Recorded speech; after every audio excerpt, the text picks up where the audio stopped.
Go ahead.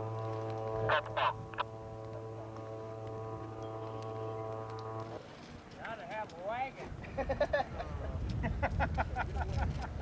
We never thought of that. Would have bumped that tug, we should have stayed off the railroad shop. Who had that boat? Well, you gotta bring it out here. And then up and down there. Call the Coast Guard, have them come pick you up. 7th or 8th graders. Hey, what type of training? They're station in about 10 minutes. They're gonna have a lot of training.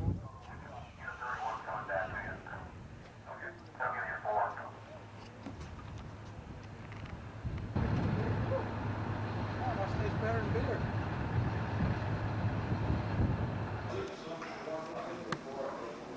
I bet your leg is still driving this far.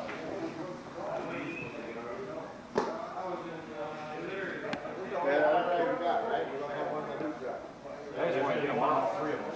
That's be a barrel for one. I like that.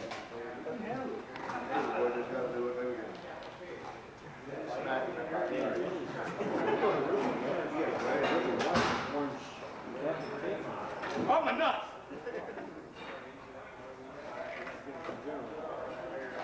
Sandusky may want it.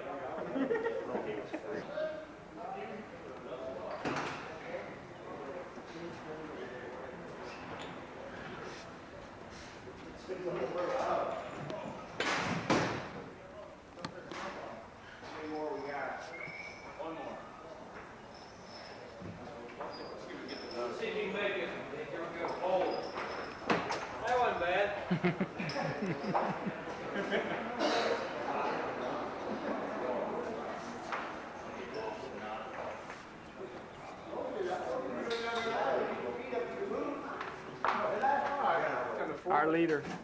Hi there. Hey.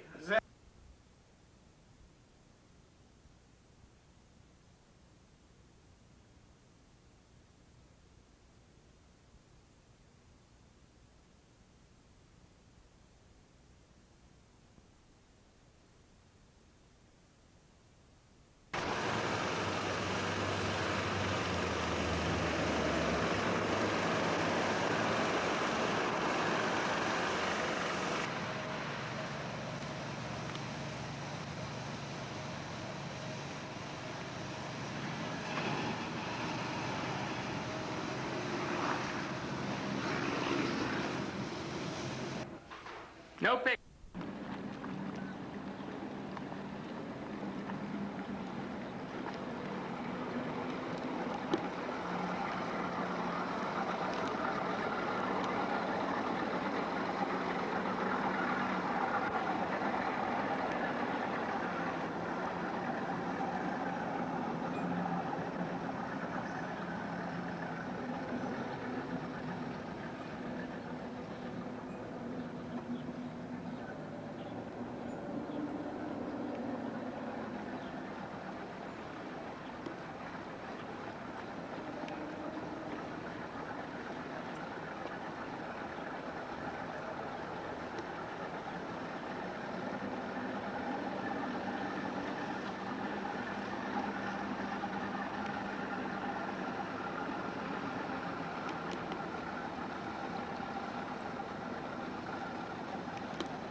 Theft. There have been at least 2 recent attempted thefts in the Cleveland area of pleasure boats.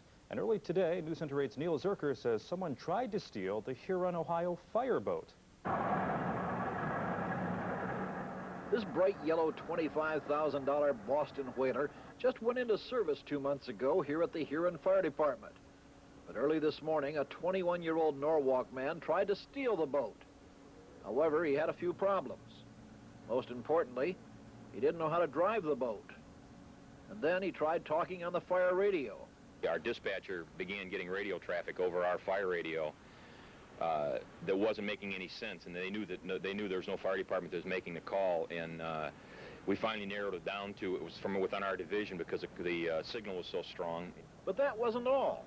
As police arrived to investigate the boathouse, the would-be thief pushed another button, trying to get out of the building into the river. Hits a siren as he's trying to leave. Wasn't very quiet about his... No, he was relatively uninhibited with the whole situation. But while the circumstances may seem somewhat funny, it's not funny to the people involved. It also may not be funny to the man that tried to steal the boat because he's facing...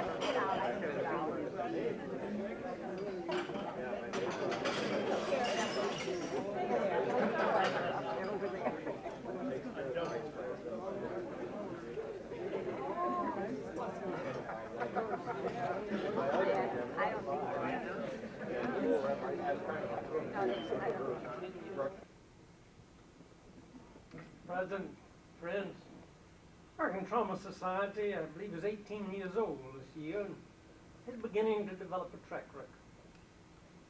The main effort at the moment is in public education. So many things can't be achieved by reorganizing medical services, particularly in the field of accidental injury. And so that all-important part of prevention involves bringing the public to bear on the problem.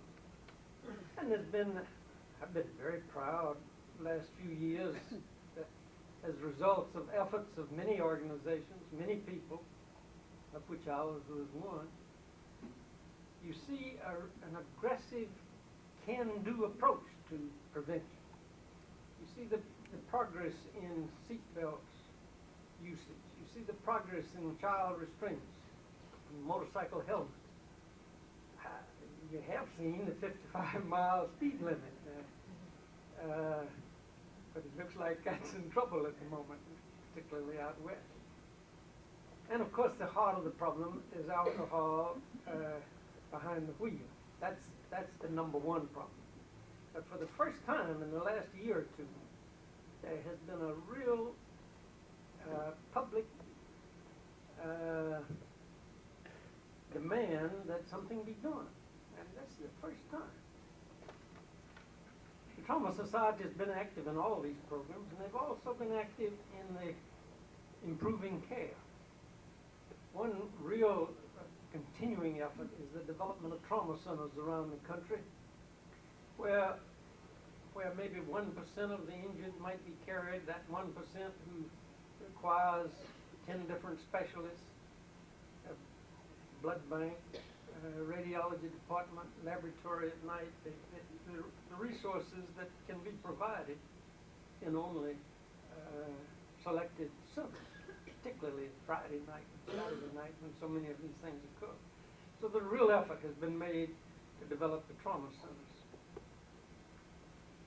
Pre-hospital care continues to be a major effort, continuing to upgrade the ambulance services, the communication services. We're far ahead in Northwest Ohio over many of the parts of the country in developing the pre-hospital services. In terms of the organization per se, they've been in the black. They have had some support from industry. They've had a lot of support from individuals like yourselves. They're promoting an institutional membership for hospitals. They are promoting a company membership for ambulance companies and fire departments. And of course, they would open their arms to each and every one of you for membership. But I suppose, Mr. President, the highlight of the National Society this year, and so far as we're concerned, was they had this big meeting in Washington, big national meeting, and Mr. and Ms. Murray were there as our representatives, and I'd like to read you something that we stole from them tonight. The American Trauma Society presents the Distinguished Service Award to Mr. and Ms. Carl Murray for extraordinary commitment to furthering the purpose of the American Trauma Society, for dedicated leadership of the Ohio Division of the American Trauma Society, for outstanding contribution to trauma control in the state of Ohio, which serves as a model for many to duplicate across the country. And then finally, for the compassion demonstrated for the trauma victim in every aspect of his management. This was their award this year.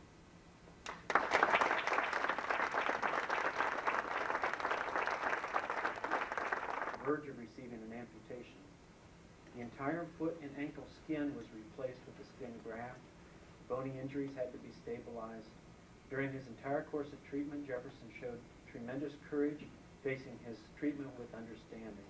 It is with pleasure that I present him with the American Trauma Society Award for Courage of the Patient.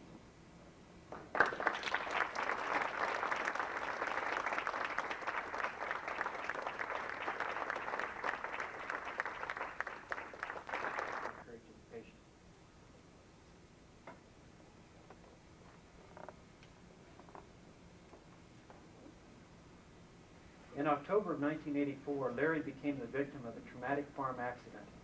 He was chopping hay, the chopper got plugged up. He stopped the tractor, and as he went to get off, the tractor slipped into gear. The wheel caught him and threw him to the ground, and he was run over. Larry suffered a spinal cord injury, leaving him a paraplegic. During his hospital confinement for 2.5 months, Larry continued to be cheerful and determined. His outlook on life was hopeful. While a patient at the medical college in Toledo, he was grateful for the care that concerned doctors and nurses gave him. The accident was especially difficult for Larry since he had already suffered severe arm injuries while serving his country during the Vietnam War in October of 1965. That injury left him with the loss of muscle tone in both arms. While hospitalized in Toledo, a friend of Larry suggested the possibility of designing a tractor with lift hand controls. This became a reality in the spring of 1985. The tractor was delivered to Larry's home. Shortly after the injury, Larry was in the fields working ground. He continues to do what he can do on the farm with his special equipment and also does the book work. It is with pleasure that we present to him the American Trauma Society Award for Courage of the Patient.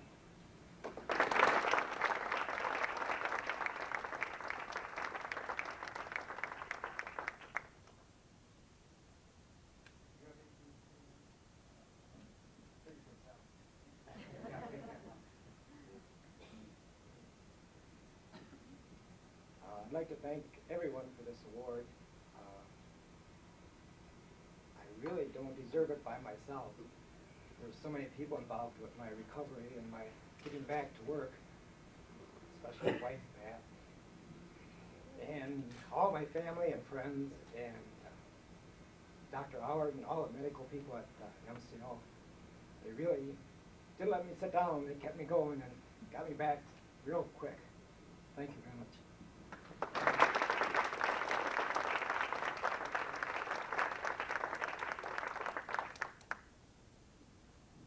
It was being lowered.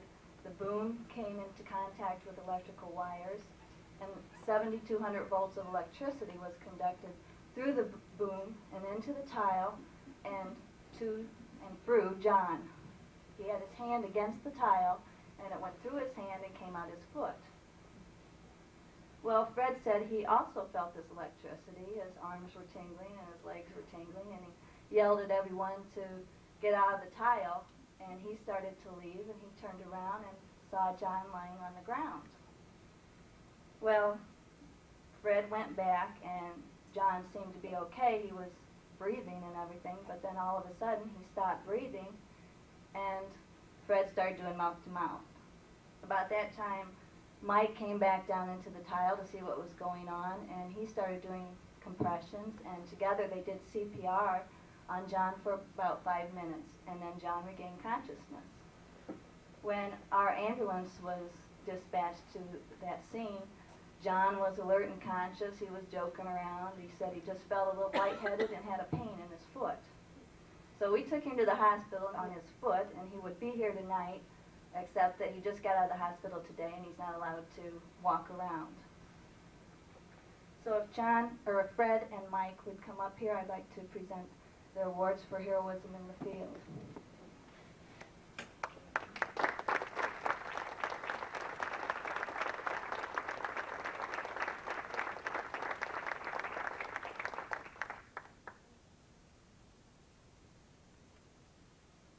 We at Sandusky County EMS feel that without their quick thinking and their quick action, that possibly John may not be here with or be alive today. They may possibly have saved his life. So thank you, Fred Draper and Mike Slyer. Glad to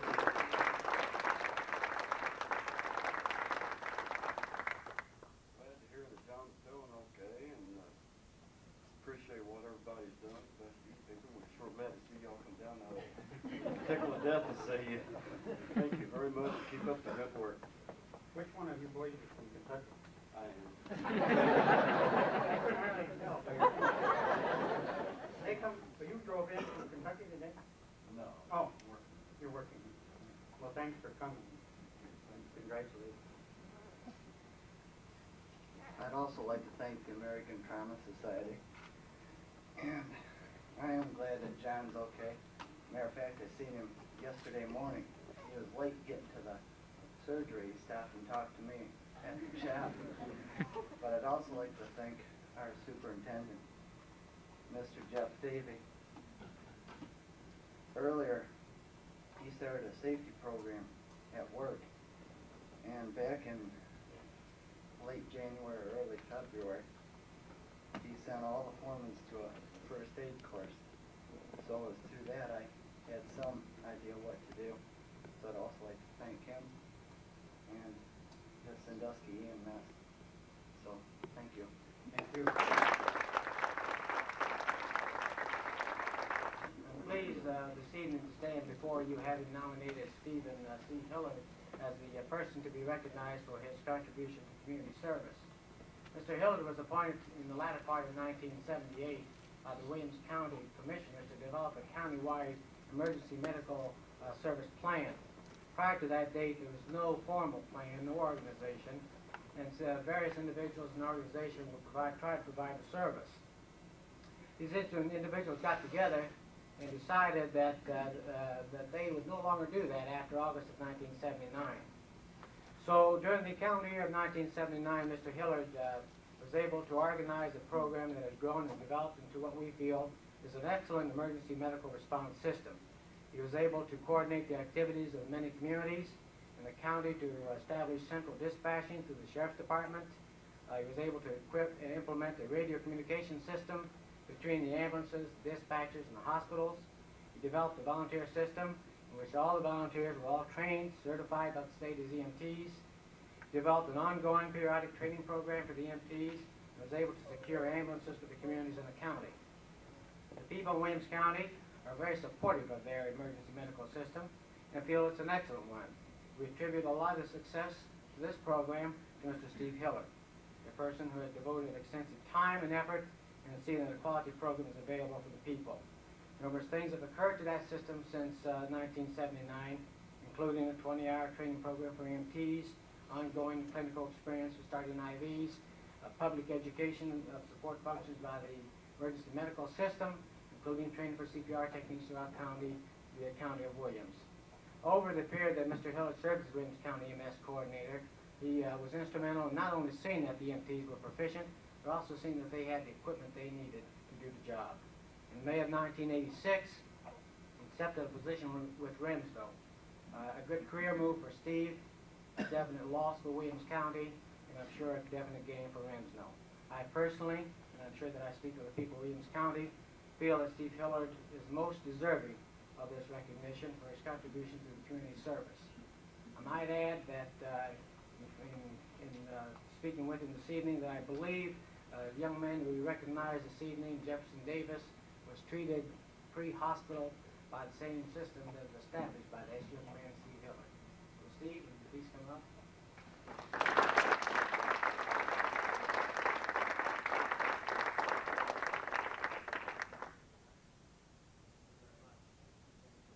Just a brief moment. Some of the people that know me here know I'm now one to pass up the opportunity just to say a few words.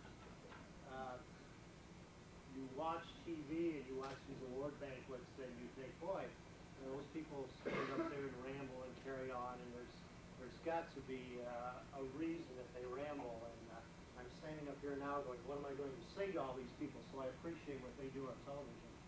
But first of all, I want to thank this gentleman not only as a colleague, but as a true friend and also Williams County. A proper introduction maybe needs to be made. This gentleman is the administrator for Williams County Hospitals, O'Brien Community Hospital, and Williams County General Hospital. And if it wasn't for the hospital and medical community support, I would have had the system we did. Second of all, I think that there is no higher honor than to be honored by your colleagues, and I look forward to the challenge of continuing to improve EMS not only in Williams County but also throughout the region. Thank you very much. Give you a little background about Woodville Township EMS and the Woodville Township Fire Department. About 2 years ago, Sandusky County EMS decided that they no longer needed an ambulance in Woodville, and so Woodville citizens joined together and we formed our own ambulance, which is going strong. And I nominated the Woodville Township Fire Department for this award because they are very, very deserving of it. Many, many times they get up out of their beds in the middle of a cold night and come out and help us extricate patients from autos. You name it, they do it. They don't receive a penny for it, they just do it out of the kindness of their hearts. They're like a right arm to us. We're spoiled rotten. We don't have to put sea collars on or do backboarding or anything, they do it. We don't even have to ask them or tell them what to do, they know what to do. And I'm very proud to be a part of Woodville Township EMS and work together with the Woodville Township Fire Department. So I think they should all come up here and get their award.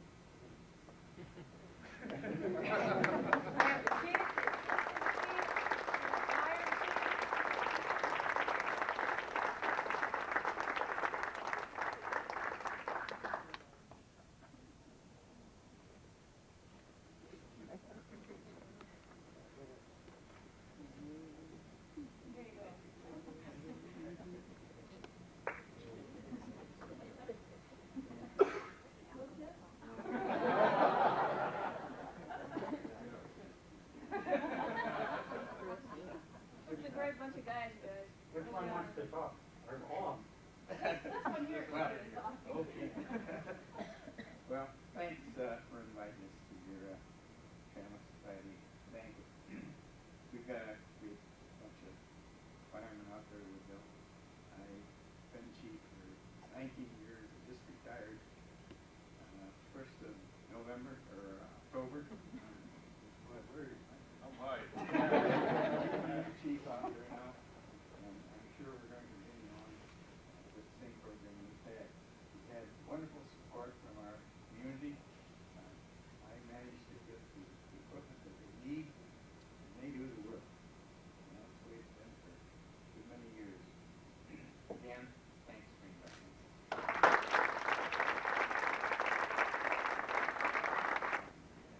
I have to tell you a little story about Mr. and Mrs. Murray. I can remember 9 years ago going to a trauma society meeting and Mrs. Murray driving her car up to help Mr. Murray out of the car at the old MCO office building so that he could come to the meetings. And then about 4 or 5 years ago, tell me if I'm wrong, Mr. and Mrs. Murray came to Providence Hospital and dropped off 2 backboards with American Trauma Society on it. So the award that they received national recognition for is very much truly deserved. I am a paramedic coordinator of a training program in Erie County, so my focus is a little bit different. It's combining the provider care, but also the educational component. And I'm very pleased to recognize first North Central EMS for their establishing an advanced life support service in Huron County. Huron County is a very rural area, so you know that the sequence from the time that a trauma patient is injured until the ambulance gets to the scene, starts to stabilize the patient and transport is critical to his life or death. So as of April 21st, North Central EMS became established in cooperation with Fisher Titus Hospital and is now providing advanced life support for the residents of Huron County. So I felt they were very deserving of the Community Service Award. I'm also involved with them now in providing educational components and training some of their employees to be certified as paramedics this year. So I think the impact of a new service is something that the residents of Huron County will long appreciate in the years to come. So I'd like for North Central EMS to come up and receive their Community Service Award.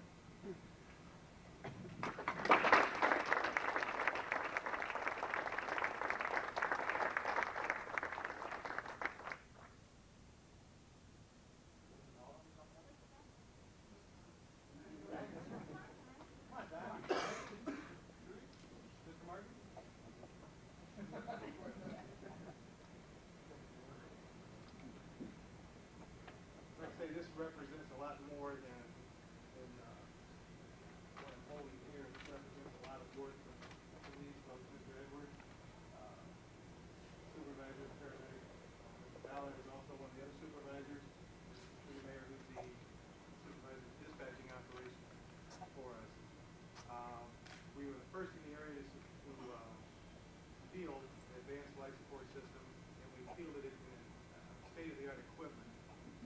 This all came about because of the intuitiveness of one individual, the Executive Vice President of Fisher Titus Medical Center, and that being Mr. Martin and Dr. Cable. He has given me probably the biggest headache I've had in my life, but it's sheer pleasure to work for and with the people that I represent in North Central EMS. And on behalf of those folks, I'd like to thank you all.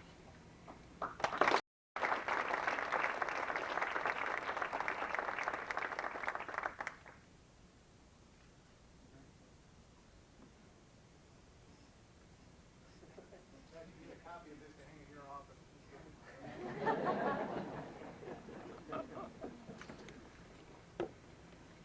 The next group that I would like to recognize is the Huron Fire Department. The Huron Fire Department is in the nurturing and developing stage of an EMS system. At this time, they are running as advanced EMTs. They do have 2 paramedics that are qualified And 1987 is their goal of implementing paramedic care within Erie County.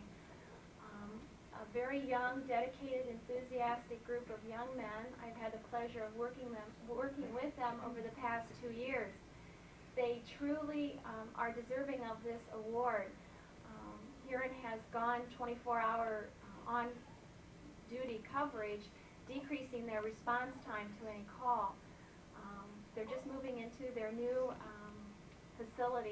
living facilities, and are all very excited about that. And one student that's in the paramedic training program is not able to be here tonight because he's having a lab exam and test and truly wanted to be here.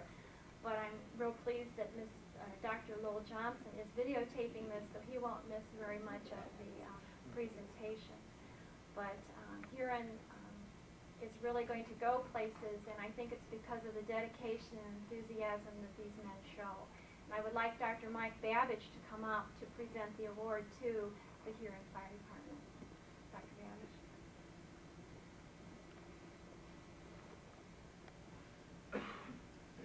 Thank you, Dick. I was asked to come along because I'm the medical director there, which I've just joined the crew of gentlemen about 3-4 months ago when they became advanced. And we have a lot of good plans, and there's a lot of good people there who are really interested, dedicated, and want to learn. I just had a short session with them just a couple of weeks ago going over cases, and they put me through my paces with questions, and they're very interested, and I think it's on the upswing. And that sort of thing, it needs to be recognized also, and I think that's why Jenny did this and nominated them, and I think they're very deserving. I'd like them all to come up and receive this award if they would.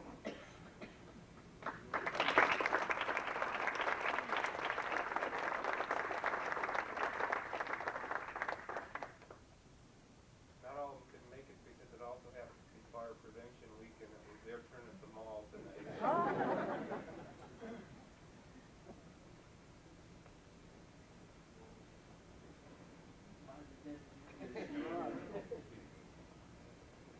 Thank you, Jenny, and thank you, Mike. I would like to make a slight correction there. We have been in emergency medical service since 1969 and have come along with the state as they've implemented their increased training requirements. This, in a way, is one of the reasons that we have ended up with 24-hour care. We've found a staffing problem on paid-on-call. And the only way to really remedy this and provide the community with the care they deserve was to go to a 24-hour-a-day full-time staff.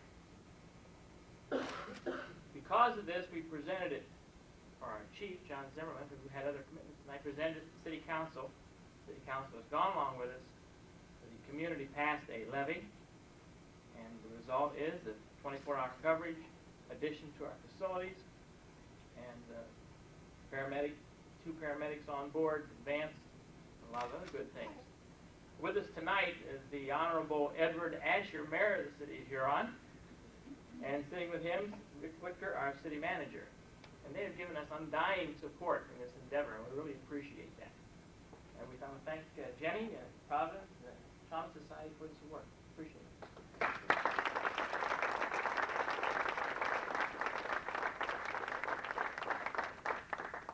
Thank you, Jenny, for presenting them. That pretty much is the end of our program. Several things I'd like to mention. Our Lego is the broken tulip. If you notice, that's on our station.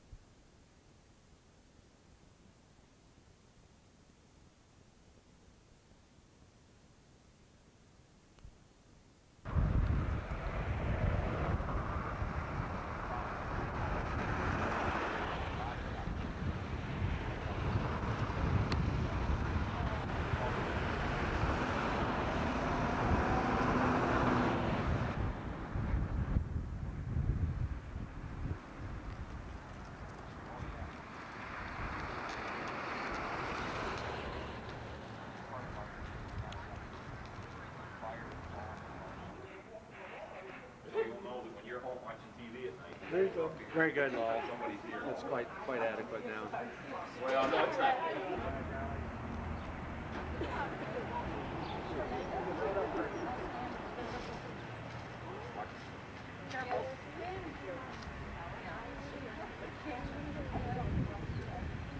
have a 42-minute speech.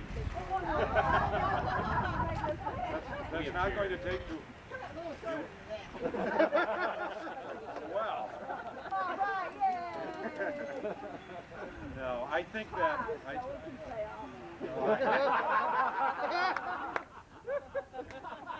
different than what they usually say when I finish. First of all, I think that the addition of the fire station is a credit to the community. I really believe that.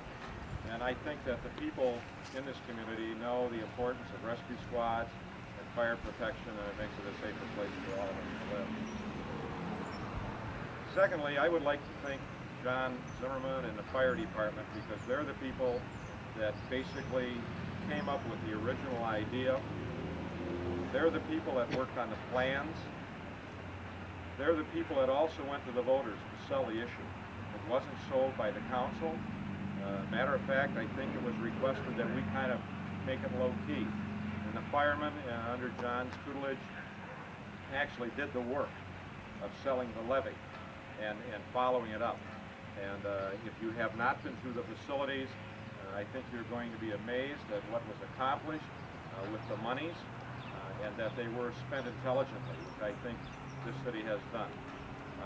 So the fire department certainly is to be congratulated, and along with Mr. Whitaker, who's done his normal excellent job as city manager and working with the fire department. So with that 42-minute speech, I was going to cut this ribbon because the mayor's supposed to do all these ceremonial things.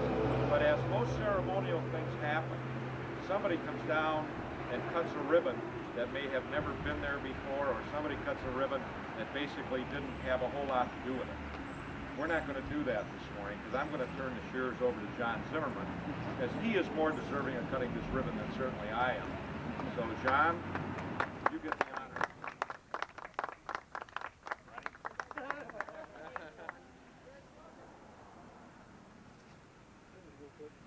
All right.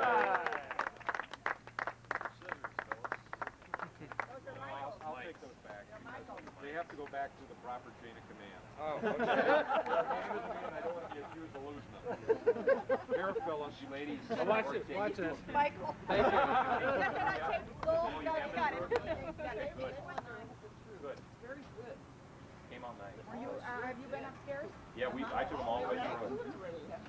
You've been up to the boys' locker room? Mhm.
It's a night with Bob Hetherington, Ramona Pearson, meteorologist Carrie Ellen, and sports director Gil Lee.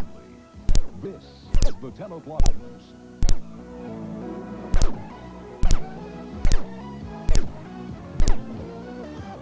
Good evening. I'm Ramona Robinson. Bob has the night off. An Ohio Island paradise courted disaster today when a fire raged out of control at a historic restaurant in downtown Put-in-Bay. 3 people were hurt and the downtown area was evacuated for fear that that blaze might spread. But as Mary Ann Herman tells us, all that spread was sadness.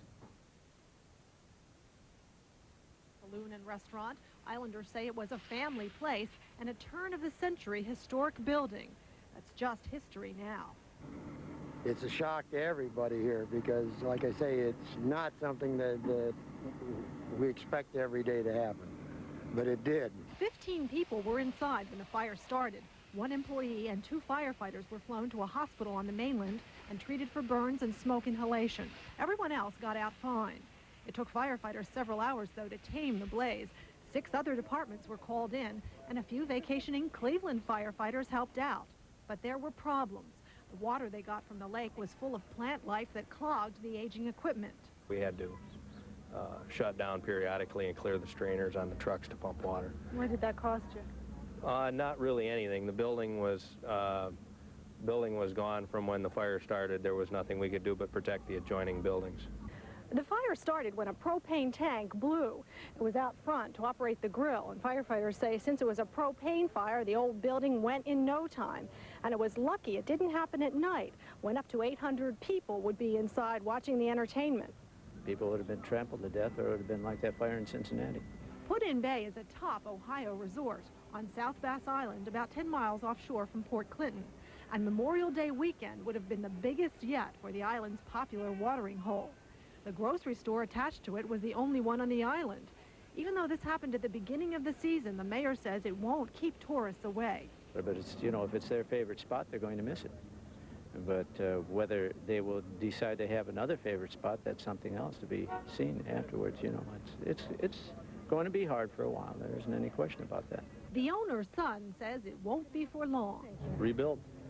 That's all we ever do. We'll start all over and start it back again. We got the only grocery store on the island. We got to get her back together for people. As you can see, we got milk trucks already here, bread trucks are already here. We'll just start over. But the regulars say starting over won't make it like it was. It was a grand old building, and you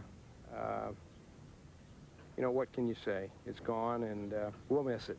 From Put-in-Bay, Mary Ann Herman reporting for the 10 o'clock news. This holiday weekend got off to a deadly start for 2 boaters from the Cleveland area, and their passenger is lucky to be alive. The Coast Guard says the boat that was operated by Ricky Phillips of Cleveland and Bruce Keller of Garfield Heights was apparently traveling at a high rate of speed. Investigators say both were killed when their boat slammed into the break wall near the East 72nd Street Marina. Now, the accident took place shortly before sunrise, leaving 31-year-old Maria DeLotte with broken bones and shattered nerves. The female was in the back of the boat, bundled up in shock, with a lot of cuts, bruises, and what we thought at the time a fractured leg. We took the injured female off the boat into a waiting ambulance, and we took the deceased people back to Station Cleveland Harbor. We're told by the people at University Hospital that Maria DeLotte actually has a broken hip, but she's doing okay. At this hour, she is listed in satisfactory condition. Now, the Coast Guard says that beer bottles and cans were found aboard that shattered boat. In the meantime, the county coroner's office says it'll be a couple days before it knows the blood alcohol level of the victims. Lake Erie waters have already been deadly waters for some recreational boaters this season, but with good common sense and proper precautions, it doesn't have to be that way. Ben Hobart has some tips on boating safety that can give any boater clear sailing. Ship ahoy, mates. Pleasure boating is making waves. These mariners are spending the day drifting up and down the Cuyahoga River. But boating recreation fun isn't always clear sailing. The Coast Guard Search and Rescue Division receives about 9,000 calls per year, the majority during the summer. The prime culprit, beer and wine consumption. Videographer Brian Johnson and I tested the waters today under the navigation of Todd, boating veteran for 12 years. He We witnessed a boating accident last year when a cruiser smashed a sailboat parked on this curve. This year, first-time violators receive a warning. Second infractions net a stiff fine. Todd knows the law, and he has some tips. You've got to make sure that you have enough life preservers for everybody on the boat in case of an emergency. And if you follow the rules, and if you're a courteous boater to other people, you'll have no problems. When you're coming down the Cuyahoga River, it's a no-wake zone. You're responsible for your own wake. Any damage your wake causes, you can be sued for. So that makes you very responsible. Being a weekend pleasure boater can be a lot of fun, but as you can see right here, there's a lot of precautions that you have to take into consideration. The Great Lakes have plenty to offer. Just remember, one mistake can be very costly. But if you know the rules and you abide by them, a pleasure boater can be a happy boater. All together, gang. Yay! On the Cuyahoga River, I'm Ben Hobart for the 10 o'clock news. A 60-year-old Bay Village man is in serious condition tonight after his single-engine plane crashed at an Avon airfield. Monica Banks spent the day in Avon, and she has this report. Late this morning, 60-year-old Robert Neal of Bay Village tried to take off from this airfield behind Miller's Country Place on Detroit Road in Avon, but his 1947 single-engine Stinson did not make it. He was taking off. He was going from north to south, and we was told that he lost the engine cut out on him, and he just lost it. As far as injuries, we don't know for sure what else happened. When the Avon Fire Department arrived, Neal was conscious, but in a lot of pain. Asked for a painkiller if we had that. We didn't have any on the squad, so. Avon Lake also responded with a pumper and under a heavy 7. He was somewhat pinned in the aircraft. We put a KED board on the boat, so mobilized his back, and then we was able to get him home. IV was started on the scene. He was transported to St. John's West Shore.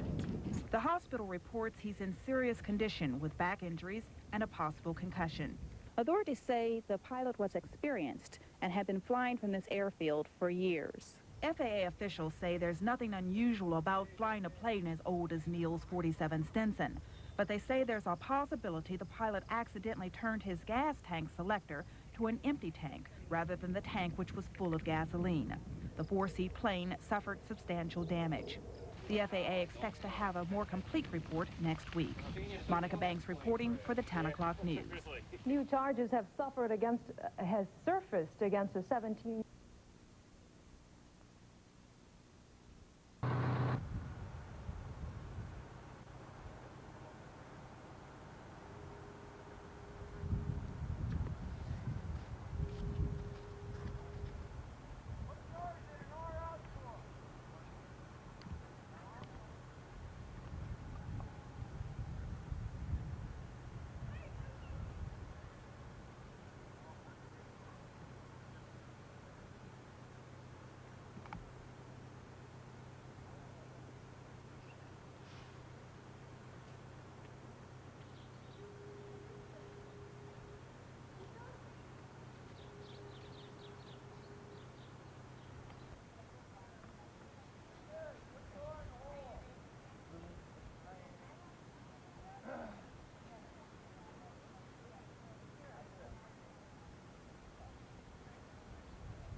See what can happen.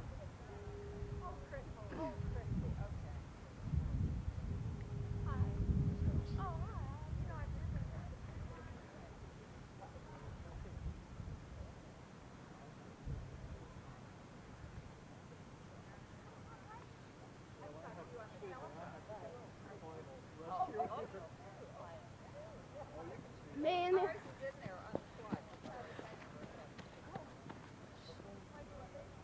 someone said it was Troy. Yeah, Troy and Joe Della. It don't look like Troy out there though.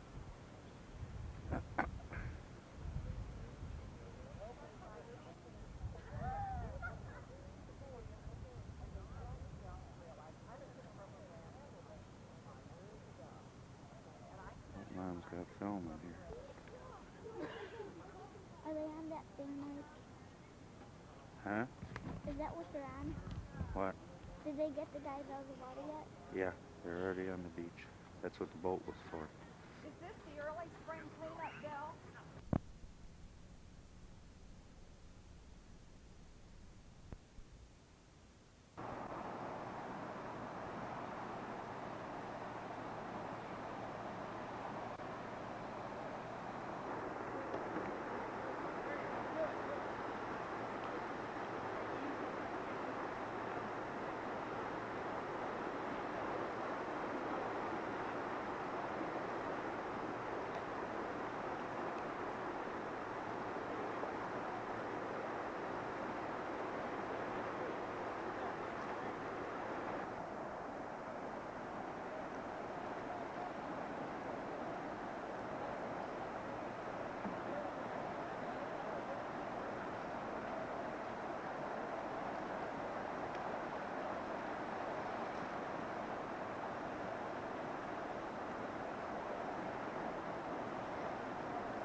Boys!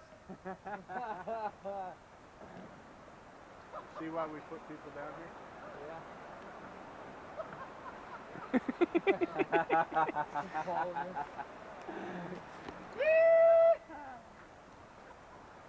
Did you get that on video, Deb? Huh? Did you miss that? Watch this. Ooh, yeah. Who was those Tom? I was telling you how they fell out about right where they are now. Yeah. They can make it to shore. Probably about where we're standing. Well, if you want to do that, we can. The current was all the way across. See, we're sitting. This is Nettie right here. because of the tree or because of the well, there's an FP 280, folks. Yeah, you got it. There's one up there by the tree. Yeah. And there's one over here. As soon as you get that boat going that way, it just spins it on around. And, I mean, that quick. About like trying to ride a three-wheel bicycle. Like that, and come in to do a eddy out or something like that, and not get across that eddy line before I lean, so I'm still in the current that's moving, and turn me over that quick.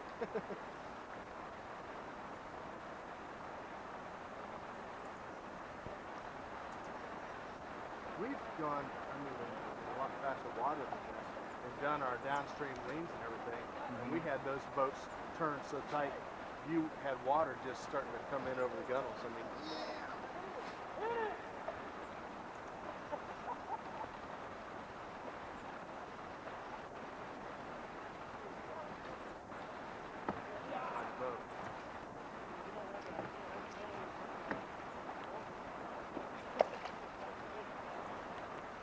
He was tracking it, and another guy says, "I'll help you," and he was following him with his crossbow.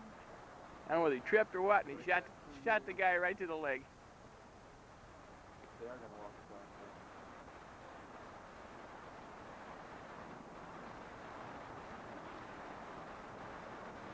there. Needless to say, he wasn't in a real good frame of mind when we got to him. those guys are stupid. And we wonder why we do this kind of training, because we got asses like that. I was so mad at those guys in those trucks that night. They look.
I'm supposed to use 2 oars? Huh? Aren't you supposed to use 2 oars? Yeah.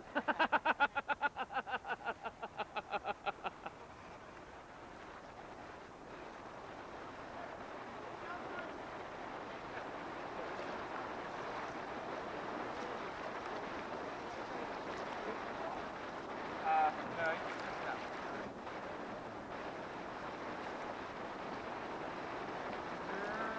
Yeah.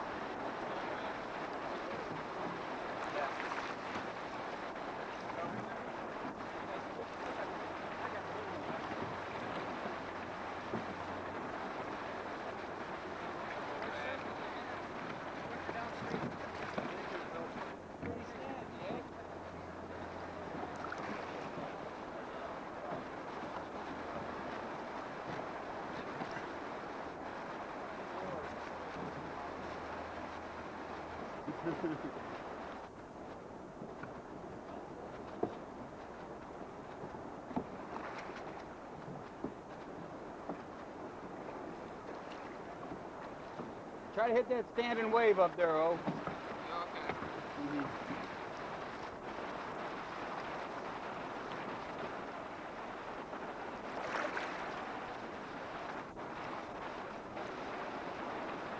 But remember, that's Andy. That's not somebody that can comprehend something the first time. Go through the shoes.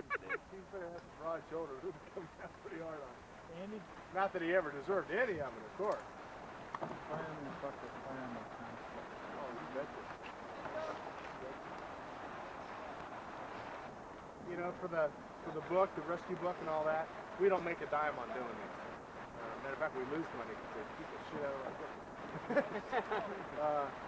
No, but you know, it's more important for us that you guys have this information than us to make a dime on. I mean, you know, equipment and our skills and knowledge.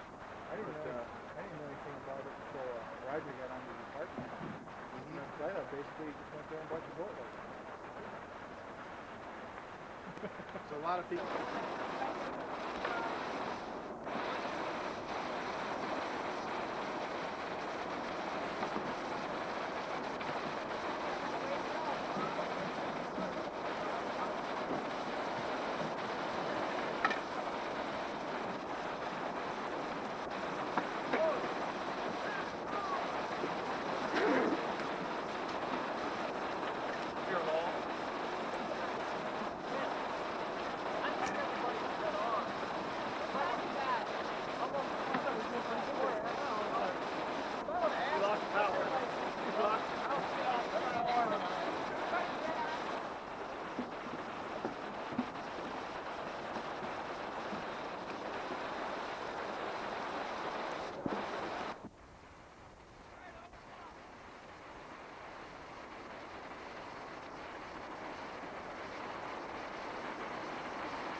Roger's going to be our victim. We're going to take you back, and I want you to get him in the boat.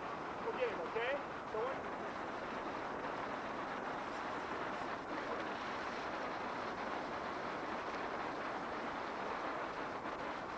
Hold what you got. Now right there, we had a motor on there, right there before you about to shut it off.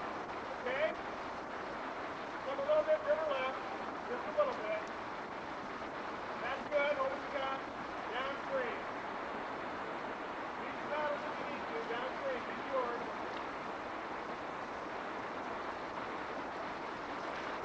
Downstream.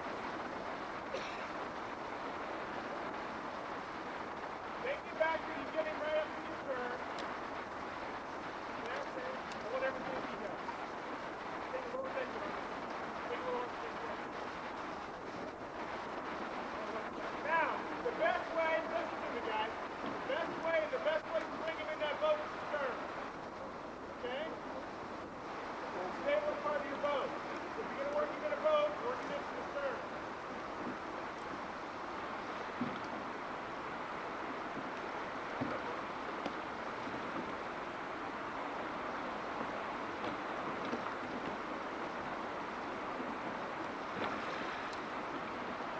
All right.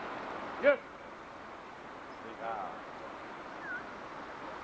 Okay, now, all we're going to do now is we're going to work you back and forth a little bit, okay? So, get your victim to be fairly helpful and not bother you. Let's take him river right. Take him river right. Right now, we're going to stay downstream. That's good. Take him river right. River right. Just going to stay on a little bit as it goes on. River right. River right. River right. Stop, hold what you got. Downstream. Working downstream. Everybody else hold what they got. Downstream. Push forward to the water, get some more drag.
Remember now, who's going to have what line bag and get ready to go over there?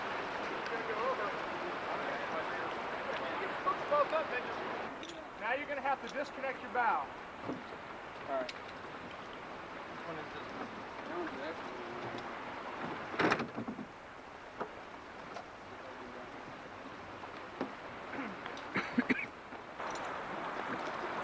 Now, guys, when we take that off, listen to me, man, before you go any farther. When we slack this off, and we have you guys disconnect that, and we pendulum you in, we're going to heave around to try and keep you from going so far downstream. All right. So be sure you're holding on good. Put your feet up against that bow. See what I'm saying? Keep your butt on the deck, and we'll try and get you in over here by this log. Okay? Set that very angle and lean downstream. You lean, she'll go. Lean downstream. Lean.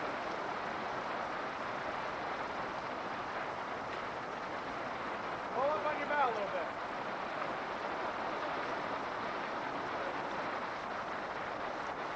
There you go. See how that works?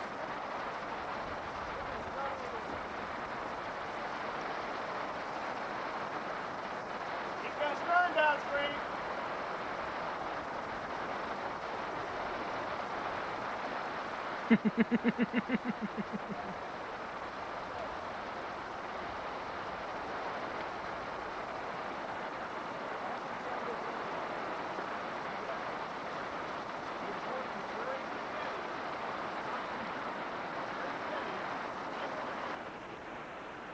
Once you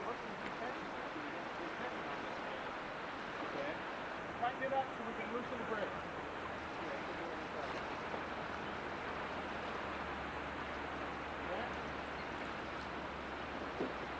You guys hold, okay?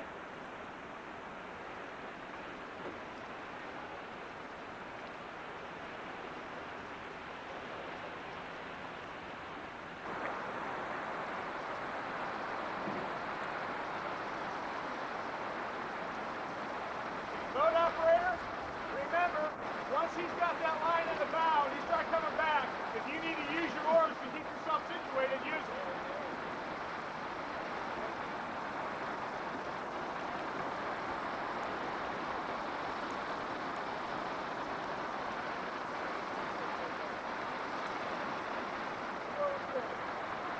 Looking fine, looking fine. Lean downstream. Hold what you got, hold what you got. Hold it.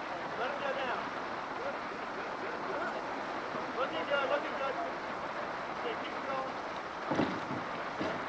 All right, he's round, he's round. Nice and steady, nice and steady. Keep coming, keep coming, keep coming. Keep coming. Use those oars, keep your back a little bit. Excellent, excellent Nice job. Outstanding. Outstanding. All right, let's break this down. Make sure all the gears get on one board. Together. Pull everything together.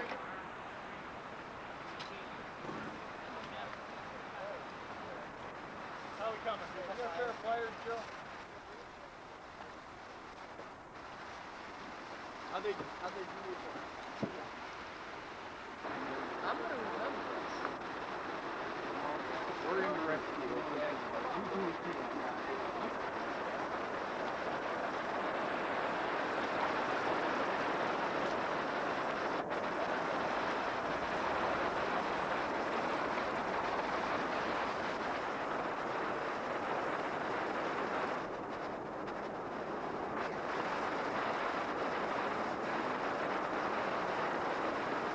Get down there.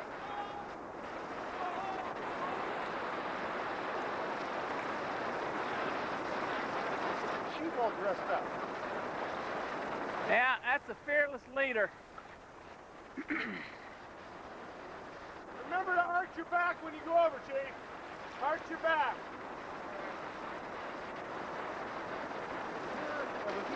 Hold your breath, arch your back. Get up, rope.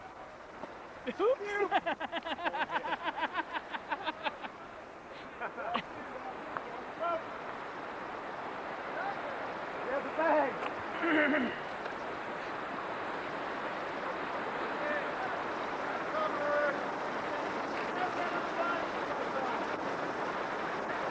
Bronner.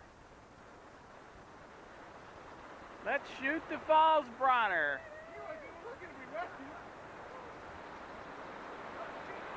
Here comes Buzz Rope.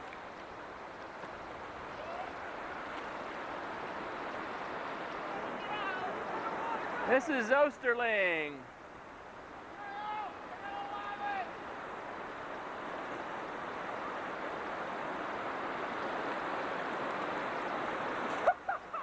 Rope.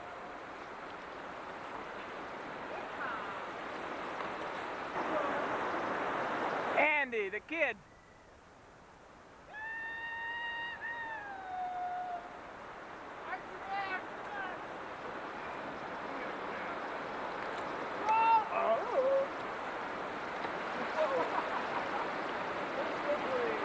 Berlin. Pick it up. Pick it up. Come on. Rope. Oh, that's Dirks, yeah. Yes. Oh, this is Chuck. Cleveland Chuck.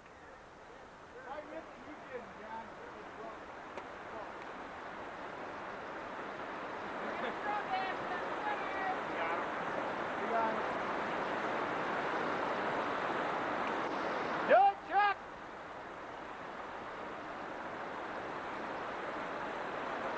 Rope. Rope.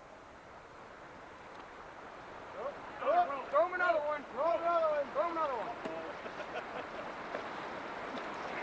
Right behind you. And